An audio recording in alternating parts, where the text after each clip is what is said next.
விஷயம், நீங்க கேட்ட பொருள் உங்ககிட்ட இருக்கு அப்படின்ற சிக்னலை மட்டும் நீங்க அமுச்சிட்டே இருக்கணும். அந்த உணர்வை மட்டும் நீங்க அமுச்சிட்டே இருந்தீங்கன்னா எதுவா இருந்தாலும் சரிங்க, அது உங்ககிட்ட கொண்டு வந்து சேர்க்கும். சரி, இதை ஒரு எக்ஸ்பெரிமெண்ட் கூட பண்ணி பார்க்கலாம். ஒரு சின்ன சின்ன விஷயத்துல இருந்து ஆரம்பிக்கலாமே. இன்னைக்கு ஒரு டம்ளர் காஃபி குடிக்கணும் போல இருக்கு, ஆனா காஃபி என்னை தேடி வரணும் அப்படின்னு நம்ம வச்சுக்கலாம். ஓகேங்களா?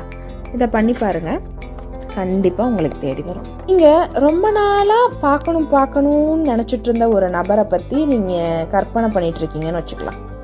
கண்டிப்பா அந்த பர்சனை பத்தி யாராவது உங்ககிட்ட வந்து பேசிடுவாங்க, இல்ல அவங்களே கூட கால் பண்ணலாம். இன்னொரு எக்ஸாம்பிள், அதாவது ஒருத்தர் அவர் போகிற இடமெல்லாம் காரை தான் எடுத்துட்டு போவாரு. ஸோ பார்க்கிங்கிறது கொஞ்சம் கஷ்டமா இருக்கும்.